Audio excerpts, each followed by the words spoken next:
اور अब ये एक नई घटिया रविश शुरू हुई है। आपको पता है कि अभी हाल ही में 33 पंजाबियों को कल परसों ही वहाँ पर शहीद किया गया, जो कि अफसोसनाक है। एक पंजाबी के तौर पर, एक पाकिस्तानी के तौर पर मुझे भी उसका उतना ही अफसोस है जितना आपको हो। लेकिन ये जो मुहिम है ये तो बहुत ही ख़तरनाक है, घटिया है, गलीज़ है। पाकिस्तान के दुश्मन ऐसी हरकत कर सकते हैं, कोई पाकिस्तानी तो ऐसी हरकत नहीं कर सकता कि हम ऐसे नाजुक मोड के ऊपर पंजाबी, पठान, बलोची और सिंधी, इनके अंदर हम अपने आप को डिवाइड करें, कश्मीरी में या गिलगित बल्तिस्तान में। हम ऐसा नहीं कर सकते, क्योंकि पाकिस्तान एक जिस्म है और हम सब उसके हिस्से हैं। ठीक है, इस टाइम ज़रब जो है वो पंजाबियों पे लगी है, लेकिन आप मुश्किल वक्त में, गम में ही तो आपका टेस्ट होता है कि आपके अंदर कितनी पाकिस्तानियत है। अब पंजाबियों को अगर पंजाब के अंदर ऐसी रविश चल पड़ेगी कि पंजाब के अंदर पठानों और बलोचियों के साथ वो सलूक किया जाए जो बलूचिस्तान के अंदर पंजाबियों के साथ किया जाता है, तो इससे बड़ी घटिया और मुहिम क्या हो सकती है। लेकिन सबसे ख़तरनाक बात यह है कि ये मुहिम शुरू करने वाले कोई और नहीं है, ये नून लीग के ऐसे लोग हैं जिन्हें आपके टैक्स के ऊपर जिनकी तनख्वाहें दी जाती हैं। जी हाँ, एक वन ऑफ दोज पीपल जिन्होंने ये मुहिम शुरू की, उनमें से एक साहब नजम वली है। नजम वली कौन है? जिन्हें आपके टैक्स के पैसों पर पीटीवी के अंदर भारी तनख्वाह पर रखा गया है।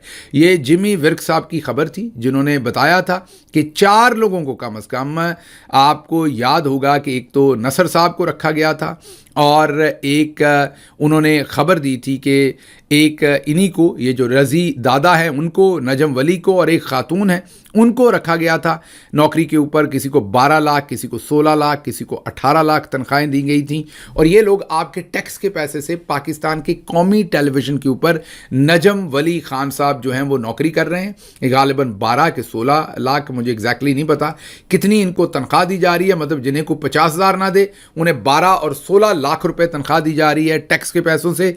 और वो पाकिस्तान के अंदर नफरत फैलाने वाला, दुश्मन मुल्क का जो एजेंडा हो सकता है वो फैलाने वाला कारनामा अंजाम दे रहे हैं कि वो ट्विटर के ऊपर ट्वीट करके लोगों को मोटिवेट कर रहे हैं कि कोयटा होटल का, बलोचों का, पठानों का जो है वो जो बाइकआउट करें। बुनियादी तौर पर तो उन्होंने कोयटा होटल के नाम से एक रेस्टोरेंट है, उसका उन्होंने बाइकआउट करने का कहा है कि क्योंकि पंजाबियों को वहाँ मारा गया तो पंजाब के अंदर उनका बाइकआउट करें।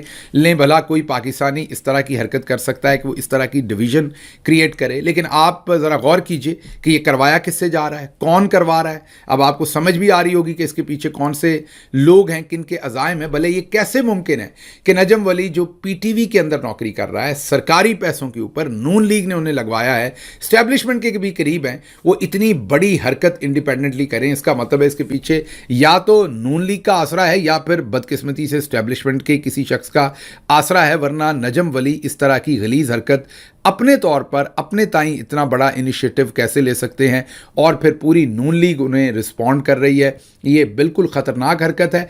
अच्छा हुआ कि महमूद खान अचकज़ई और बैरिस्टर गौहर और दूसरे लोग कोयटा होटल रेस्टोरेंट पर गए और वहाँ उन्होंने खाना खाया। यहाँ ये भी आपको मैं वाज़ेह कर दूँ कि गालिबन मुझे किसी ने बताया है कि जो कोयटा होटल है वो तो बलोचों का है भी नहीं, होता भी तो उसका बाइकआउट किसी सूरत नहीं होना चाहिए। बलोच हमारे भाई हैं, बलोची ज़ुबान बोलने वाले तमाम लोग हमारे भाई हैं, पठान हमारे भाई हैं, सिंधी हमारे भाई हैं, पंजाबी हमारे भाई हैं, कश्मीरी हों या बल्तिस्तानी। इस तरह की डिवीज़न जो है वो पाकिस्तान के लिए बहुत ही ख़तरनाक है।